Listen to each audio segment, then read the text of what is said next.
Na verdade, num culto da vitória, a minha proposta hoje é tornar você alguém capaz de vencer as adversidades.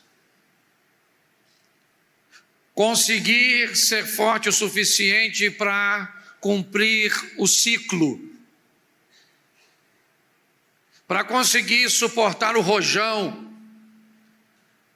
Jesus disse algumas coisas muito boas, como eu venci o mundo, como eu vim para que tenham vida e a tenham em abundância. Mas ele também disse algumas coisas que não podemos negligenciar. Uma delas é que o ladrão não vem senão roubar, matar e destruir. Ele também disse: no mundo teríamos aflições. Ele disse: muito cuidado, porque o diabo é o nosso adversário. Então, a vida não é fácil, e ela não é fácil para ninguém. Às vezes, simplesmente, o que nós fazemos é olhar para aquilo que nos convém. Então, você olha, às vezes, para uma área que aquela pessoa está conseguindo êxito no momento. E aí você acredita que tudo na vida daquela pessoa caminha naquela frequência. Há um tempo atrás eu estava do lado de uma moça, durante a palestra de uma mulher muito bonita.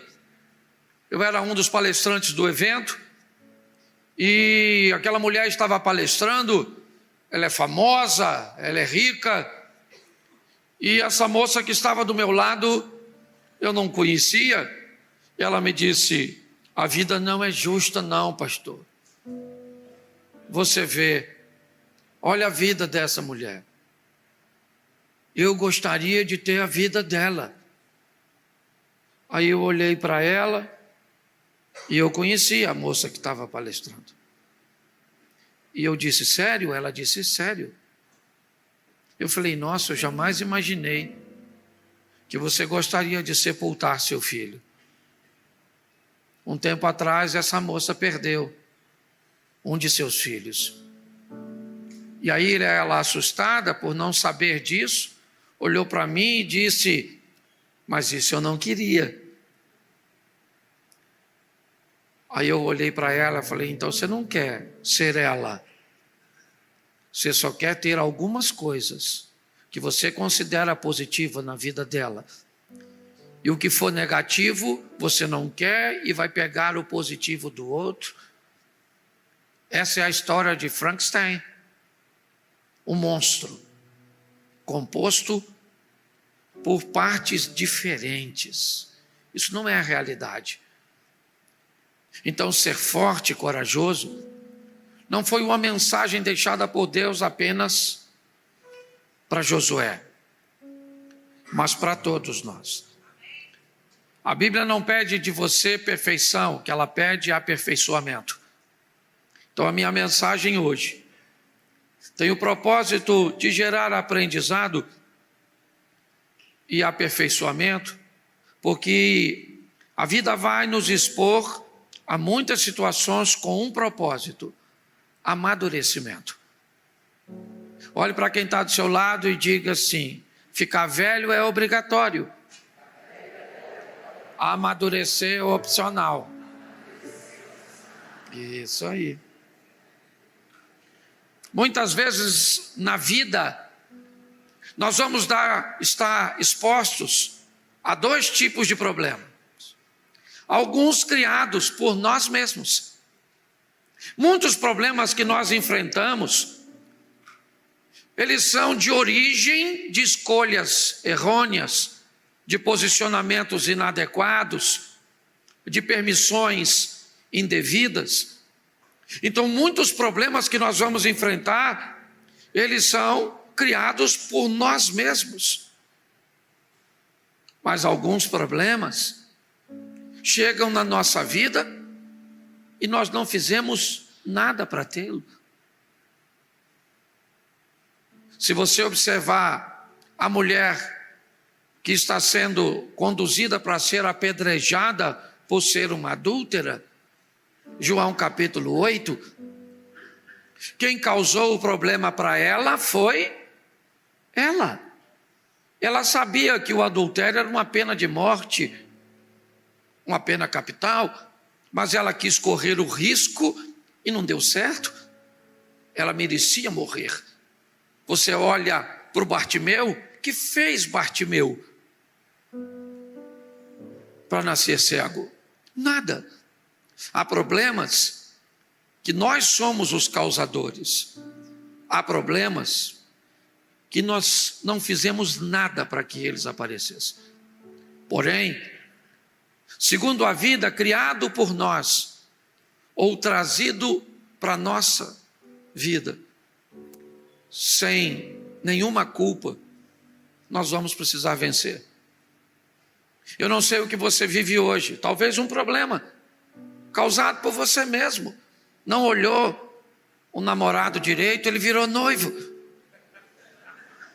Não olhou o noivo direito, casou. E o Satanás nem precisou te atrapalhar. Você sozinho. Foi um problema que você criou. Porque há pessoas que são pessoas certas. Não há ninguém errado, gente. Todo mundo é certo. Porém, são pessoas certas no lugar errado.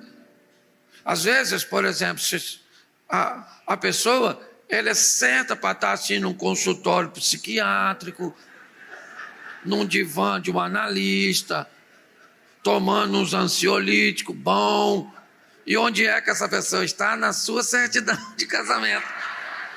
Casou com você, então é uma pessoa certa, sim ou não? Ela só está no lugar? Isso. E tem outras coisas que você não fez nada. Simplesmente, elas vieram para você. Causado por você ou não. Minha proposta hoje é tentar te ajudar com a palavra de Deus, certo? Para que você venha superar. Que ninguém te convença que você é um perdedor, porque Cristo disse que você é um vencedor. Você entende? Então, hoje eu quero mostrar a vocês, rapidinho, preciso de 30 minutos para mostrar a vocês algumas tempestades. Eu gosto muito, porque cada uma delas traz uma mensagem, e o importante é você aprender. Fala para quem está do seu lado, o importante é você aprender. Mas escute o que eu vou te falar agora e pesquise no Google. O Brasil ocupa a 93ª posição no ranking de coeficiente de inteligência. Sabe o que é 93ª? Alguns tentam colocar para 85, mas a maioria concorda que o brasileiro, no ranking, né, de uma forma clara, nós ocupamos o nível 93. Ok? Ou seja, é assim, a maioria das coisas que você ensina para as pessoas, elas não conseguem aprender por causa de problema cognitivo. Esses dias eu fiz uma postagem assim para testar isso.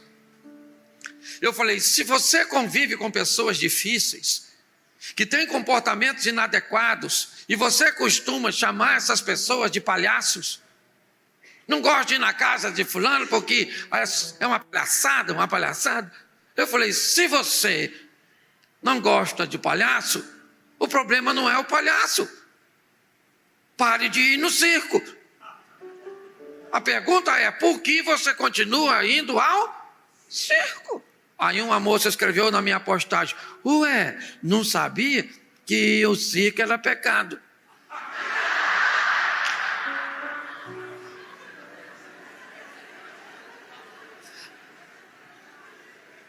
Essa moça pode chegar no inferno assim e perguntar para Satanás se é Miguel.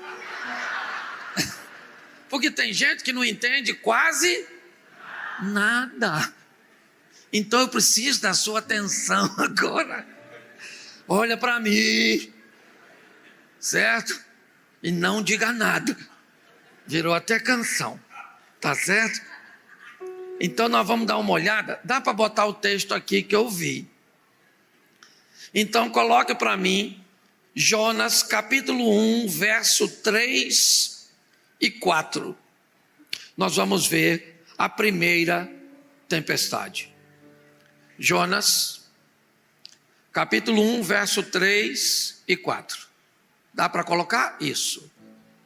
E Jonas se levantou para fugir diante da face do Senhor para Tarsis, e descendo a Jope, achou um navio que ia para Tarsis, pagou, pois, a sua passagem e desceu para dentro dele, para ir com ele para Tarsis, de diante da face do Senhor. Verso 4. Mas o Senhor mandou ao mar um grande vento, e fez-se no mar uma grande tempestade, e o navio estava para... Olhe para mim agora que eu quero falar com você. Vamos começar aqui entendendo situações desagradáveis, difíceis, e hoje vamos chamá-las de tempestades. Vamos entender que essas tempestades não receberam autorização de Deus para nos destruir. Elas são apenas mensageiras de decisões que nós precisamos tomar. Ok? Então a primeira tempestade é essa que lemos. O que ela tem como mensagem? Para quem é a mensagem? Na narrativa, a história é mais ou menos assim para você que não conhece.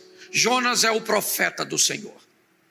Deus aparece para ele e diz para ele: vai à cidade de Nínive e prega contra ela.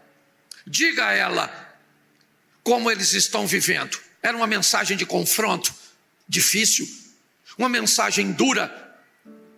Segundo, era uma mensagem para um povo cujo qual Jonas não tinha nenhum apreço.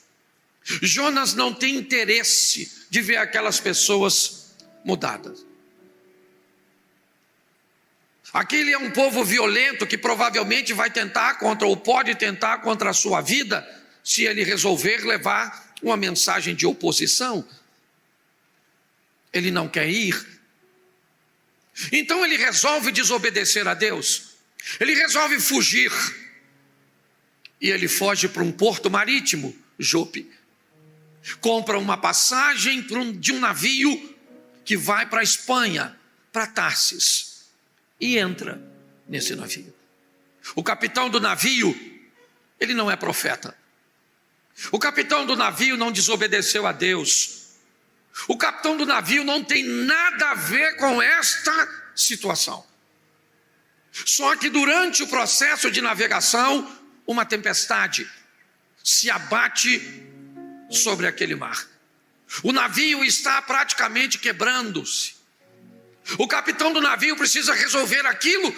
É de responsabilidade dele o navio em si, a carga que o navio carrega, os passageiros que ele leva, sua tripulação.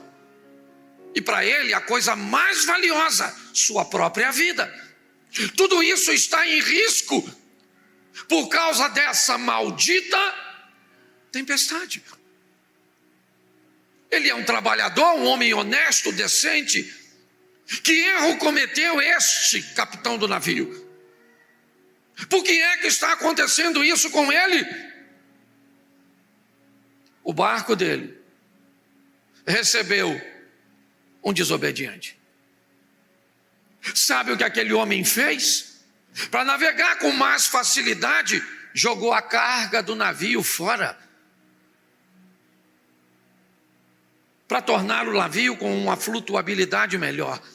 Adiantou alguma coisa? Não. A carga foi embora. Ou seja, O capitão do navio perdeu o que não precisava perder, por não tirar o que precisava ser tirado.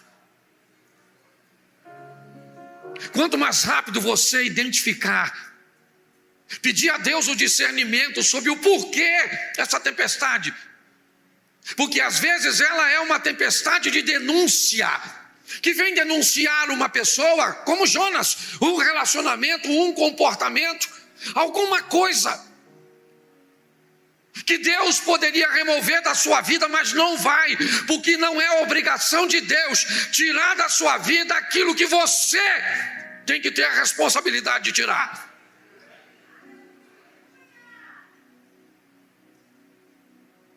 Nós vemos uma tempestade que denuncia.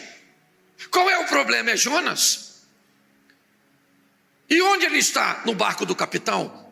Você já parou para pensar que algumas dificuldades que você está vivendo pode ser porque alguma coisa que está na sua vida deveria sair? Mas Jonas pagou o ingresso, sim ou não? Sim ou não? Isso. E talvez não tenha sido nem tão caro, porque se você cobrar barato para entrar na sua vida, não reclame de quem está entrando.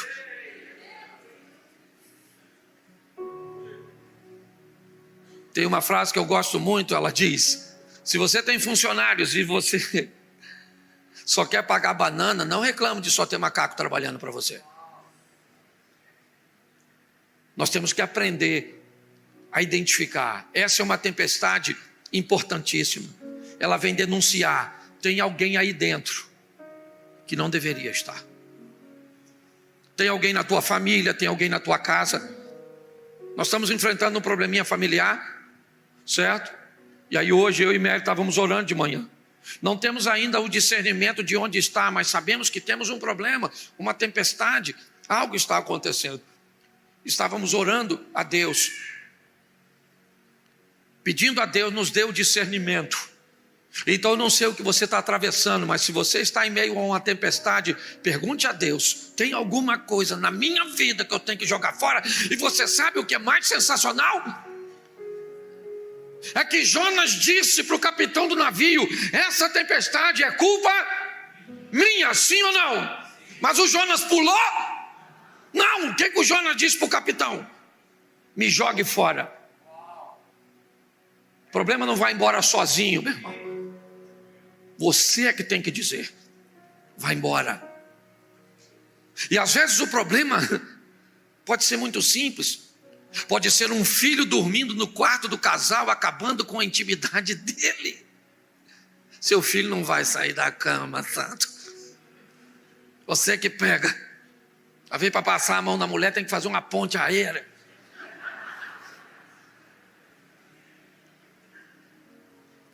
Hoje, que Deus te dê discernimento para localizar seu Jonas. E se achou, não fica com pena não. Joga fora. Que a tempestade passa e você segue. Posso ouvir um amém?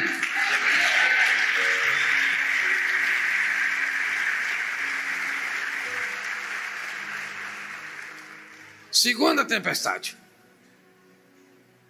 Coloca para mim, por favor. Marcos 4:35. Marcos capítulo 4. E naquele dia, sendo já tarde, disse-lhes: passemos para outra margem. Vamos lá? Eles, deixando a multidão, levaram consigo, como estava no barco, e havia também com ele outros barquinhos. E eles, deixando a multidão, olha lá.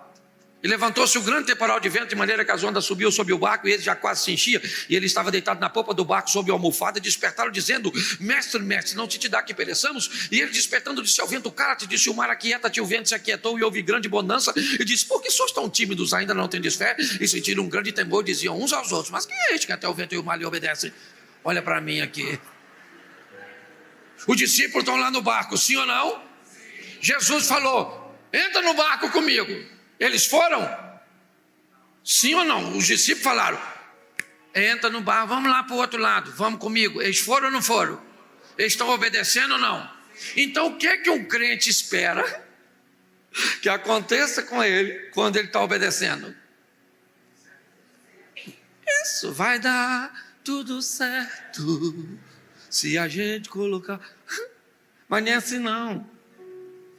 O problema, a crise também vem para os obedientes. Entendeu, obediente?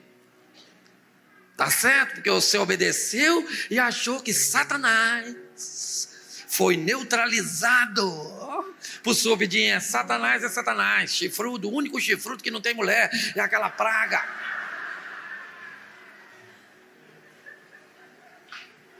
Os caras estão obedecendo, sim ou não? E quem é que vem? A tal da tempestade. E Jesus está dormindo. Deitou na popa do barco e está dormindo. E lá vem a tempestade. E lá vem a tempestade. E sacode o barco daqui, sacode dali, a água começa a entrar. E Jesus dormindo. Porque de vez em quando não está. Você fala, Senhor, cadê o Senhor? Está dormindo. E olha que a Bíblia diz que não tosquenejará, nem dormitará o guarda de Israel, mas estava dormindo. Ou então fingindo. Jesus estava no barco, sim ou não? Sim. Quietinho. E quem é que vem? A tempestade. E Jesus está dormindo. E o discípulo? Tentando resolver. Tem um desobediente ali. Cadê o Jonas? Essa não tem Jonas. Esse é outro modelo de tempestade. Tentaram resolver, não deu certo. Alguém falou, nós vamos afundar. Pedro era pescador, junto com André, seu irmão, Tiago e João. Mateus, eu não sei nem se sabia nadar. Era cobrador de imposto. De repente alguém foi lá acordar Jesus e falou, Senhor, acorda aí, Jesus. Nós vamos morrer. Isso. Entendeu, Aquaman? Vamos embora. Acorda, porque nós vamos. O negócio vai afundar. Não, como é que o senhor consegue dormir? Jesus levantou. Depois você lê, que eu não sou obrigado a ler tudo. Levantou. E eu acho que estava meio nervoso. Já foi falando logo com o vento. Cala a boca! Falou para o mar, quietinho. Quero nem marola. Agora é piscina. O vento, ó. O mar, ó. E o discípulo ficaram olhando um para o outro. O que essa tempestade ela veio fazer? Pense. Aqui não há desobediência a obedientes. Essa tempestade veio apenas mostrar àqueles que estavam passando por ela o que Jesus pode fazer com quem anda com Ele. Tem problema que só vem na sua vida para mostrar a você quem é que anda contigo. Entendeu? Tem problema que ele vem para te mostrar que ele é o Todo-Poderoso, que ele tem poder para fazer por você o que ninguém pode fazer. Essa tempestade só vem para revelar o poder daquele que caminha conosco. Então pare de reclamar de suas tempestades e descubra qual é a mensagem que ela veio trazer para você. Se tiver um Jonas, jogue fora. Se você está dentro da obediência, você já sabe que essa não é Jonas. Essa veio para mostrar, e foi isso que ela fez. Ela vai mostrar, sabe o que o discípulo disse? Quem é este que até o vento e o mar... Ele estava andando há quase 3 anos com o chefe dos crentes. Poxa, e ainda não sabia? E Jesus fez de propósito, porque olha o que ele falou: passemos para outra. Ele falou, passemos? Sim ou não? Sim. E ele foi o quê? Dormir, porque ele já fez o papel dele. Se fosse para levar o barco, não chamou 4 pescadores? Ó, passemos para o outro lado, eu vou dormir, vocês é que passem. A minha parte eu fiz em falar e vocês fazem em navegar. Isso, é só isso. Está assim de gente esperando Deus fazer tudo. Faça a sua parte, porque a dele ele não vai fazer, ele já fez. A dele está pronta, você está entendendo? É assim que funciona. Ah, pastor, por que é mais difícil para um do que para outros? Se eu tivesse todas as respostas desse mundo, eu não tenho, não sei. Por que com um acontece desse jeito, com o outro eu não... Esse dia alguém me perguntou, pastor, por que o senhor vive tudo isso? Eu vivi o quê, meu filho? Não, eu queria saber. Falei, não pergunta nem a Deus. Porque vai que ele só está fazendo porque está distraído. E nem notou. Pare de prestar atenção na vida dos outros. Gaste mais energia para investir na sua vida. Você consegue entender? Talvez a sua vida não anda, porque a maior parte das suas forças é canalizada para olhar a vida do outro. Quero saber porque o outro está vencendo, eu estou a fim de vencer. Oxe. Ó, fala para quem está do seu lado assim: não tem substâncias terapêuticas na sua saliva. Então pare de lamber suas feridas. Pare de se lamuriar. Chegou a hora de vencer. E não é vencer porque uma palavra saiu do altar. É vencer porque você descobriu que você em Cristo é alguém vencedor.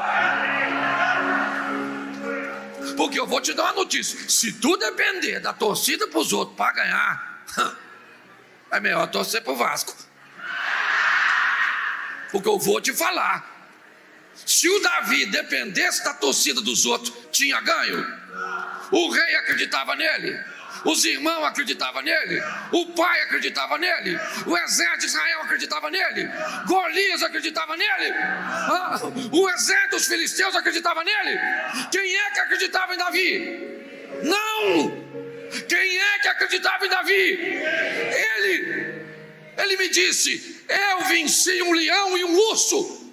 Eu venci, porque Deus foi comigo e Deus vai continuar comigo. Deixa eu falar uma coisa para você, crente. Para você chegar até aqui, quantos leões e ursos você já venceu na sua vida? Então não é esse que você está enfrentando hoje que vai te derrotar. Você vai vencer porque Deus continua onde sempre esteve. Amém? Isso.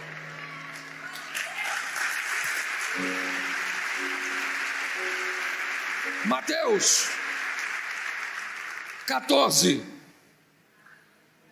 verso 22, terceira tempestade. Mateus 14, 22. Logo ordenou Jesus os seus discípulos a entrarem no... Presta atenção, olha para mim aqui. Marcos 4, 35. E disse Jesus: passemos para outra margem, lembra? O que ele fez em Marcos? Convidou, sim ou não? Gente, vamos para o outro lado. Sim ou não? Sim. Mas aqui ele já tem a experiência ruim da outra vez. Então, quando Jesus foi chamar para o barco, ordenou: entra. Entra. Porque o discípulo não devia estar afinando. Barco de novo. Nós já estamos meio traumatizados, não é verdade?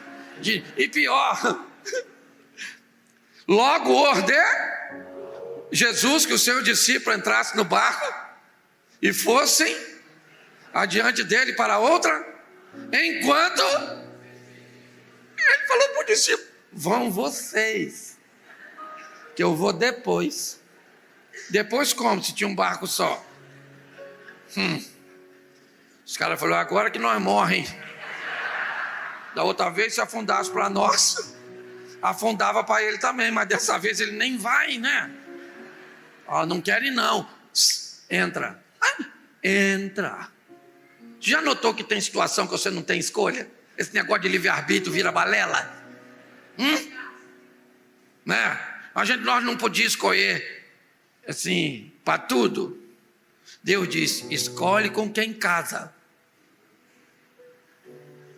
Livre-arbítrio. Não quero ficar casado com essa pessoa. Acabou. Livre-arbítrio. Eu quero morrer. Então morra.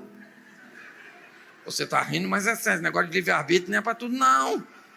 Jesus falou, todo mundo, no barco, vão que eu vou depois. Sim ou não? Isso. Verso 24. O barco estava já no meio, açoitado, o vento contrário. Escureceu, gente. Cadê Jesus? E os caras estão tentando ir para o outro lado. E lá vem o vento soprando para cá. E rema para lá. E vento para cá. Eles estão obedecendo, sim ou não? Está dando certo? Escureceu. Cadê Jesus? Ele vem não, hein? Ele falou que vinha, falou? Se não veio de dia, agora de noite vai vir? E vim como? O horário das barcas já passou. E vem mais não. Primeira vigília começa às 18. Jesus não apareceu. Muda de 3 em 3. 21 horas, 9 horas da noite. Segunda vigília, nada. Jesus. Deve vir na terceira. Que acabou 3 da manhã. Era lá para 3 e pouca da manhã, os discípulos, olho regalado. O que eles olham lá na frente e vê? Uma pessoa andando. Em cima da água, tu acredita? Literalmente, tirando onda. Vem ele. Pensa, Jesus. Cantando Roberto Carlos. Imagino eu, irmão. Esse cara sou eu.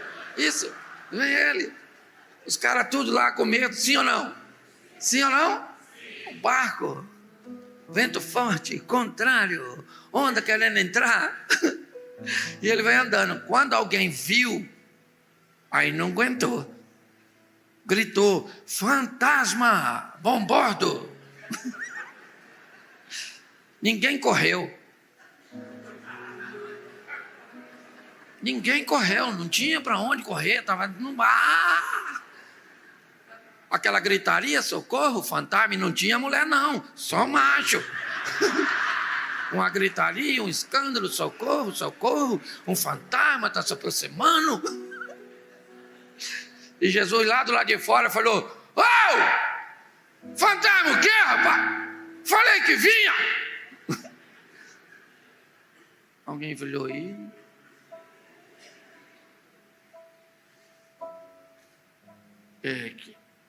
Ainda fala, hein? Nossa, não dá para ver direito. Claro que não dá. Vento, mar batendo.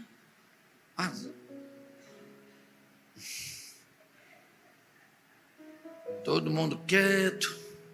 Pedro, sempre ele. Já viu que no grupo tem sempre uns esquisito? Pedro chega na beirada. E falou assim, olha só o que ele perguntou para o indivíduo que está andando em cima d'água. É o senhor mesmo? Ele não tem nem certeza. Vai que fosse fake. Aí, se é o senhor, manda eu ir aí, pô. Queria andar em cima d'água. Sempre quis. Manda eu ir aí, pô. Bom, tinha quantos discípulos no barco? Me ajude aí, quantos discípulos? 12. Tinha 12, tá? 12. Só para você não esquecer, nunca mais. Eram 12. Entendeu? Esquerda menos 1, 12. Tá certo? É fácil de fazer a conta. Eu não falei que as pessoas demoram para entender. Eu estou só testando o coeficiente da capacidade do raciocínio. Mas deixa que tem gente que nem notou. E esse é o propósito. Olhe para mim. Escute aqui. 12 homens dentro do barco, sim ou não? Um homem disse: se é o Senhor, eu quero ir aí onde o Senhor está. Eu quero. Qual era o local mais seguro naquela ocasião? Se você estivesse lá, onde você ficaria? Seja franco. Pois é, todo mundo quer viver o incrível, sensacional, mas ninguém quer sair do barco. Todo mundo quer fazer o que todo mundo faz, mas quer ter resultado diferente. Não é assim que funciona. Se você quer ter um resultado que ninguém nunca teve, está na hora de você fazer algo que ninguém nunca fez. Pedro diz: eu quero ir aí. O que Jesus disse? Palhaçada é essa, Pedro? Vim aqui. Já estou chegando. Fica aí. Foi isso que Jesus falou? Jesus falou o que para Pedro? Vem, camarada. Vem. Porque tem tempestade que só vem para provocar em você decisões que você nunca foi capaz de tomar em ambiente normal e comum. Pode notar, as grandes mudanças da sua vida sempre foram precedidas por situações difíceis. Você só se tornou quem você é hoje de verdade por causa das coisas desafiadoras que você venceu. Jesus disse para Pedro: vem! E aí eu te faço uma pergunta que eu quero que você seja honesto.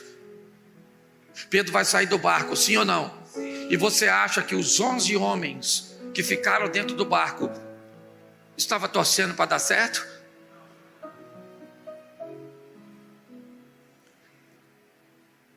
Pedro vai sair? Acha que é melhor que a gente, que andar por cima d'água.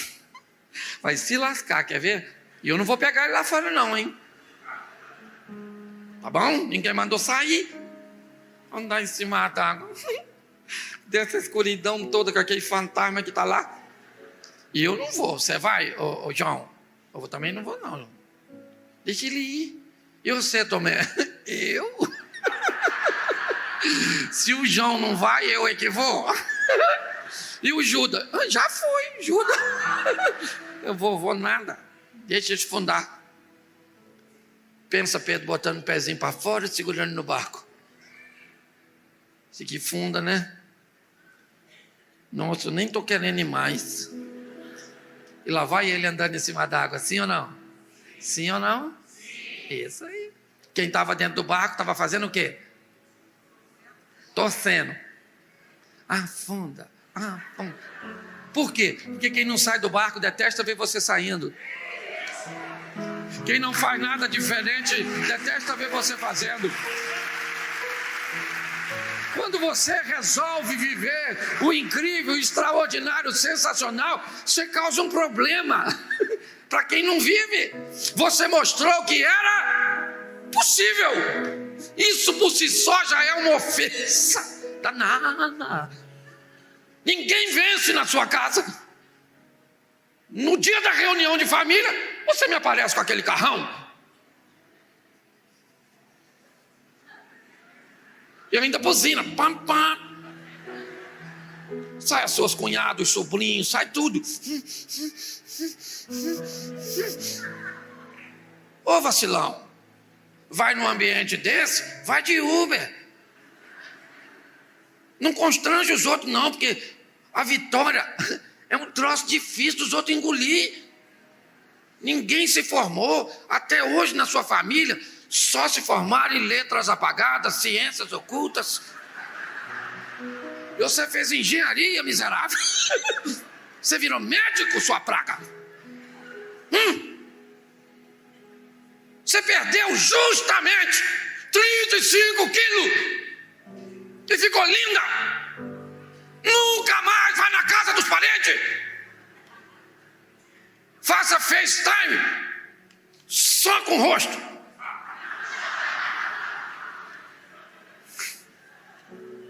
Você está rindo, mas mas é terrível. O pessoal, afunda. E Pedro?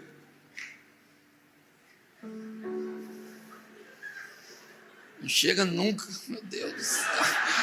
Lógico que ele não estava lá andando igual Jesus. Claro que não, ele era um ser humano.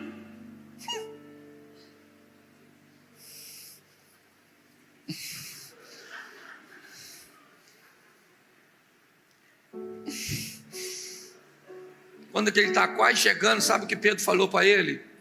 Nossa, isso que eu estou fazendo é perigosíssimo. Perdeu o foco, ele começa a afundar. Aí falou, Jesus! Estava tão pertinho que Jesus só estendeu a mão. Falou aqui, segura aqui, homem de pouca.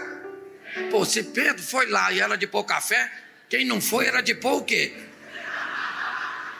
Um chazinho sem açúcar. Pedro voltou para o barco, sim ou não? Sim. E a tempestade? E o vento? Cessou, sim ou não? Sim. Isso. Vamos imaginar o culto na ADV aqui, tá certo? Da Galileia, depois desse episódio. Pensa, quem está dirigindo o culto diz, irmãos, está na hora da campanha. Temos agora alguém que gostaria de testemunhar? E os 11 levanta e fala assim, ó, nós aqui. Quase morremos. Uma tempestade terrível. Tudo escuro. Mas graças a Deus, deu tudo certo. Tinha um homem que veio na nossa direção andando sobre... Mas aí Pedro poderia falar no mesmo culto da Adveca. Posso dar o meu aqui? Primeiro que não era um homem, eram 2.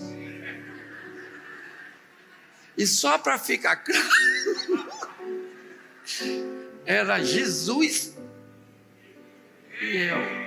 Porque quem sai do barco conta milagres a respeito de si mesmo, enquanto quem fica no barco só conta milagres a respeito dos outros. Descubra quem você quer ser, o mero narrador de histórias alheias ou personagem. Suba no palco da vida e vá protagonizar suas próprias histórias com o Rei dos Reis. Amém? A última tempestade, que também já está ficando difícil. Tempestade. Atos dos Apóstolos, capítulo 27, verso 18, depois nós vamos para o 41 e terminamos no 44. 18. Andando nós, agitado por uma veemente, no dia seguinte, aliviaram o navio, já jogaram a carga fora, de novo, para dar flutuabilidade. Verso 41.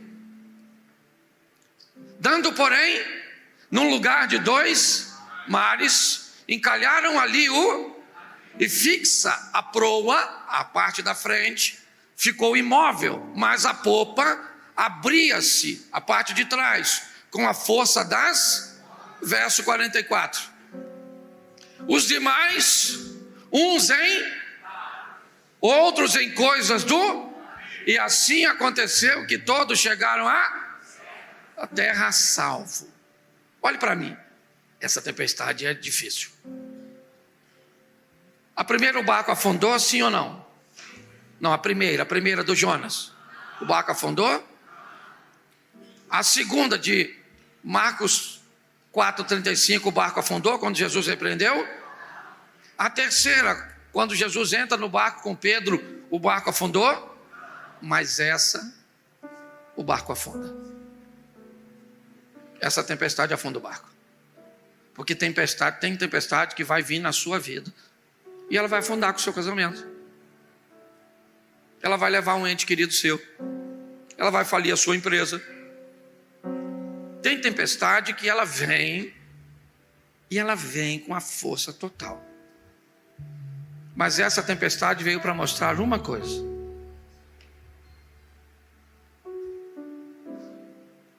Ninguém se perdeu. a vida também vai testar o que precisa fazer com você para que você se desvie, desfaleça. Não morra. Não tem a ver com perda da vida, óbito. Tem a ver também com perda da fé, com a perda da sensibilidade de não saber mais o que é obedecer a Deus ou não.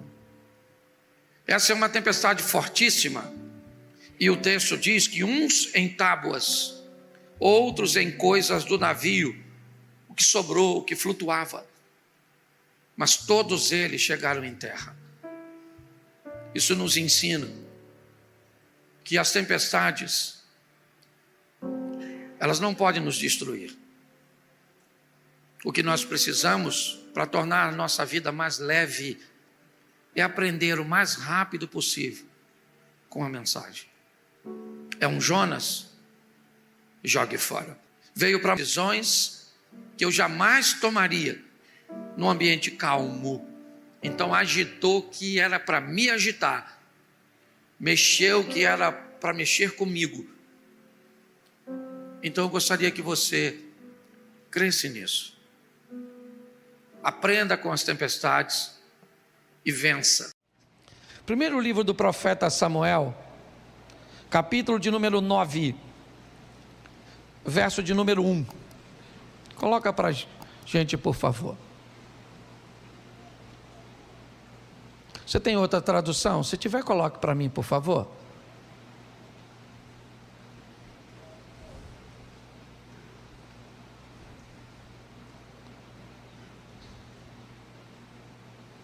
Eu vou ficar com a outra.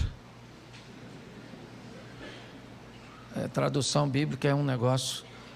Coloca a outra, isso, deixa essa aqui.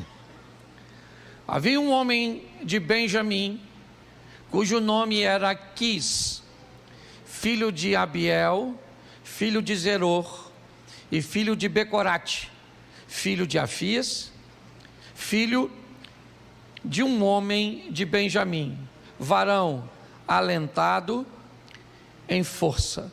Feche os seus olhos. Senhor, em nome de Jesus, eis aqui a tua palavra. Continua falando conosco. É o que eu te peço nessa hora, pelo poder do nome de Jesus. Amém. Glória a Deus. Amém. Eu quero falar hoje com vocês uma reflexão rápida sobre aquilo que a igreja anda enfrentando nesses últimos tempos. Os desafios que precisamos vencer para estarmos de pé, para conseguirmos sobreviver a essas astutas ciladas do diabo, como a Bíblia diz.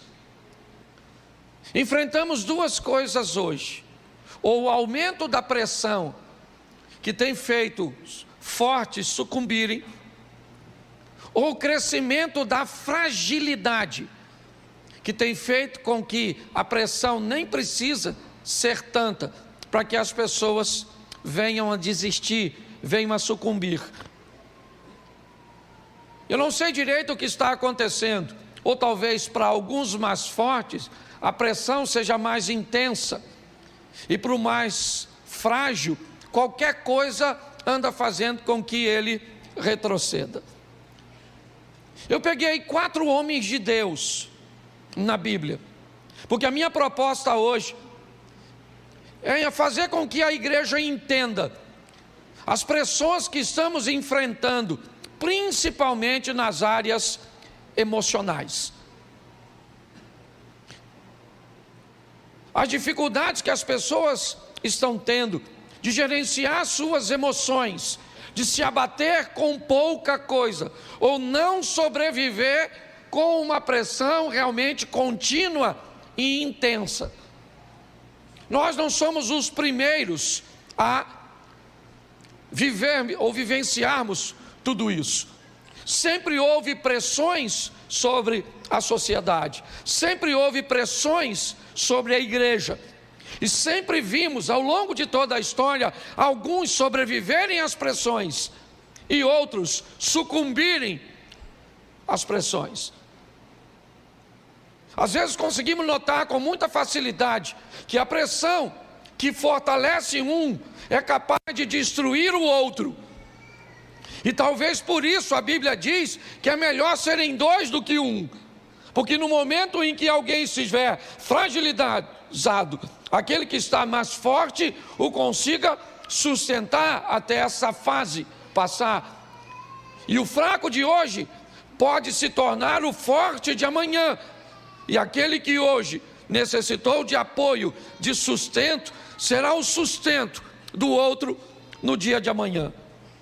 4 homens para refletirmos de forma rápida. E o primeiro é esse: o filho de Quis, seu nome Saul. Saul é o primeiro rei de Israel. Eu pedi que trocasse ali a tradução, porque eu gosto de uma tradução mais próxima, certo? A do original. E ela define Saul de 3 formas, ou melhor, de 4 formas. Diz que ele era um homem poderoso. Seu pai era um homem de poder. Ele era um homem influente. Sua casa era uma casa de influência. Poder e influência fazia parte da história de Saul. O texto diz que ele era alto e belo. Ele tinha uma estatura que o destacava dos demais. Ele tinha uma beleza, né, que o diferenciava dos outros. Ele tinha influência e ele tinha poder. Saul tinha tudo para dar certo, é verdade. Ele foi escolhido por Deus, e foi. Talvez causasse confusão para algumas pessoas ver alguém de Benjamim ser escolhido, já que a promessa estava sobre Judá. Mas nós precisamos entender que Saul tinha tudo para dar certo. Mas pastor, se ele tinha tudo para dar certo, por que é que ele se suicidou? O que aconteceu que este homem, e eu quero deixar claro que era um homem de Deus. Eu quero deixar claro que, por favor, se quer fazer alguma crítica a Saul, conheça a história de Saul por completo. A história dele é uma história extraordinária, de um cara trabalhador, de uma família forte, de uma família influente. É verdade. Um cara bonito, de boa estatura, que iniciou sua trajetória com o desejo de vencer e de fazer o bem. Mas o que é que faltou em Saul? Qual foi o problema que fez com que ele não conseguisse ir até o final, sucumbisse? Ele pediu, certo, a um de seus soldados: me mate. E o camarada ficou com medo, receoso de matá-lo. Então ele se lança sobre a sua espada ou sua lança para tirar a sua própria vida. O que aconteceu com este cara? Qual é o quadro emocional que este camarada poderoso, influente, bonito, alto, morava na melhor casa, ele tinha o melhor cavalo, ele tinha a melhor estrutura, a melhor armadura, as melhores mulheres, ele tinha tudo. A única coisa que ele não tinha era experiência. Saul era o primeiro rei, e não havia nele bagagem o suficiente, não havia nele o conhecimento suficiente. Hoje pessoas se enfiam em coisas, é negócios, é relacionamentos, é ambientes religiosos, cujos quais eles não têm experiência nenhuma. Desafiam tantas coisas, desafia o diabo no ambiente religioso, desafia a administração no ambiente corporativo, desafia o equilíbrio emocional no relacionamento interpessoal. Inexperiência. Hoje eu vejo pessoas sofrendo as pressões, tendo tudo para dar certo, mas não dão, porque não conseguem alinhar sua vida com aquilo que planejam fazer. tem inúmeras virtudes, inúmeros adjetivos: poderoso, influente, habilidoso, talentoso, oso, tem isso, tem aquilo, mas não tem experiência. Se tem uma coisa que o diabo vai usar contra você, é a sua inexperiência. Não brinque com isso. As pressões todos nós vamos sofrer. Saul agora está pressionado, é verdade. Por quê? Nunca houve rei em Israel. Ele nem tem culpa, gente. É só você conhecer a história. Você sabe por que esse Saul se tornou rei? Sabe por quê? Porque Samuel não treinou bem seus filhos. Se você conhece um pouco de Bíblia, você sabe que os filhos de Samuel não seguiram seus passos, e que o povo via Samuel velho e dizia: nós não queremos seus filhos como nossos juízes, nós queremos um rei. Eles só fizeram errado. Ao invés de pedir uma solução para Deus, pediram para Samuel. É só isso que o povo tem, certo? Por causa de uma inexperiência também do povo, que não sabia como lidar com toda aquela situação. A inexperiência sempre faz com que o nível de sofrimento se intensifique. Não é maldade, é falta de habilidade, e muitas vezes falta de coragem para pedir ajuda ou informação a quem o tem. A Bíblia diz que a sabedoria está na multidão dos conselhos. Na multidão dos conselhos está a sabedoria. Hoje eu vejo pessoas amargando sofrimentos, decepcionadas, cheia de virtudes, cheia de adjetivos, certo, que deveriam fazer delas vencedoras, mas não vence, cara. Vive um ciclo, sabe? Parece um looping. Vai dando certo, vai dando certo, vai dando certo, vai dando certo. Deu errado. Vai dando certo, errado. Parece que vai, mas não vai. Eu disse para vocês de pedir oração aqui, mas hoje, quando eu levantei e vi, e que pediram de mim um posicionamento, eu não sabia o que fazer. E por não saber o que fazer, eu não fiz nada.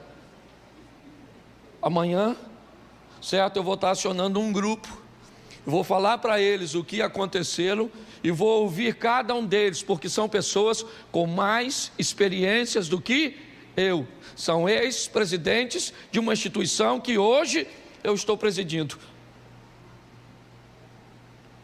Então, se eu não tenho experiência, eu escuto a experiência de quem tem. Posso até não fazer, mas escutar eu tenho que escutar. Então eu vejo hoje pessoas cansadas, fadigadas, decepcionadas, estressadas, ansiosas, tanta coisa, porque lhe faltam experiência. Tem poder, tem influência, tem beleza, tem estatura, mas não tem experiência. Então adquira experiência naquilo que você deseja entrar, naquilo que exige, né? Ou é exigido de você na área que você quer desempenhar. Se não, quebre a cara. Essa é a grande verdade. E sofra todas essas pressões. Que hoje o que está acontecendo? É ansiedade, é síndrome do pânico, certo? É estresse, é pessoas com doenças psicossomáticas. Está aí, gente, está aí. A pessoa vive 10, 15 anos com um câncer, sem saber. Descobre um câncer e morre em 30 dias. O que é isso? A doença? Claro que não, é o estado mental. Está aqui Adriana, que é uma psicóloga. Então nós precisamos melhorar, ok? O nosso conhecimento a respeito daquilo que nós estamos enfrentando. Posso ouvir um amém? Está cansado demais, Elias estava cansado. Profetizou para Acabe que não ia chover, Deus falou: foge. Fugiu para o ribeiro de Querite, a água acabou, Deus falou: foge. O filho da mulher da casa que ele estava hospedado morreu, ela falou: a culpa é sua. Deus falou: agora volta para encontrar com Acabe. Ele volta para encontrar com Acabe. Sabe o que Acabe diz? Olha aí o perturbador de Israel. Elias estava tão nervoso, falou: perturbador, teu pai, a tua mãe, miserável. Está escrito, a tradução é outra, são seus pais, mas é a mesma coisa. Estava nervoso. Nervoso. O cara veio encontrar com ele lá, um centurião. Ele estava tão chateado que ele falou: Senhor, fogo! Matou os caras tudo queimado, parecia o Mushu do Mulan. Invocado. O que é aquilo? Aquilo era perturbação. Ele tinha um assessor que trabalhava com ele, que ele falou: rapaz, some! O menino foi embora. Por isso que o tal do Geazi entrou. Ninguém aguentava, estava estressado.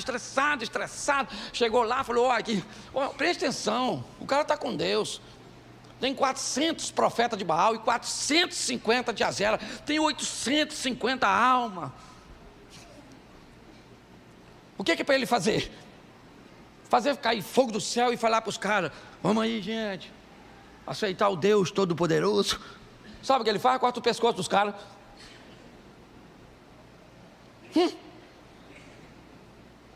Tá pior que chefe de grupo de extermínio. O cara é crente.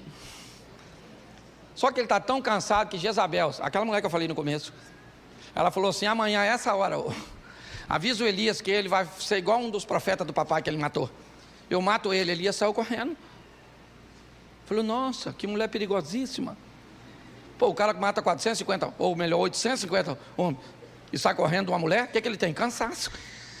Entra dentro de uma caverninha e fica lá. Por que o senhor não me mata? Deus deve ter pensado: Jezabel quer te matar, você quer morrer? Volta lá. E eu terceirizo o serviço. Ele queria morrer, sim ou não? Sim ou não? Claro que não! Ele só está Isso, tá assim de gente. Trabalha. Dinheiro não tem. Trabalha. E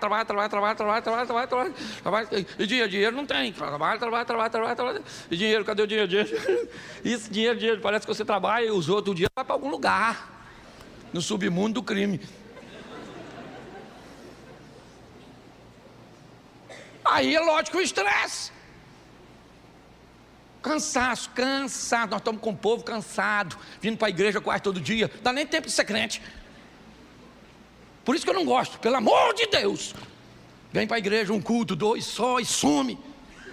Vai viver a sua vida, vai ser crente lá fora. Aí bota o cara na segunda na igreja, e terça na igreja, e quarta na igreja, Tá, esse cara indo para o inferno, com a vida toda na igreja. O cara veio uma vez só e foi para o céu. Nossa, que tranquilidade. Eu detesto esse ativismo. E estou falando de mim mesmo, porque eu viajo para aqui, esse dia falou comigo que estava se considerando viúva de um marido vivo. Falei: sangue de Jesus tem poder. É verdade, eu falo de mim mesmo. Porque graças a Deus, naquilo que Deus me entregou para fazer, eu faço, né? Bem. E aí a demanda é grande. Então, por favor, dá uma freada nesse negócio. Porque o cansaço está matando as pessoas, matando. Você nem precisa de um grande problema. Note que o cara mata aquele montão de homem e está tão cansado que tem medo de uma mulher. É como se você vencesse um gigante hoje e saísse correndo de um anão amanhã. Porque ele está cansado.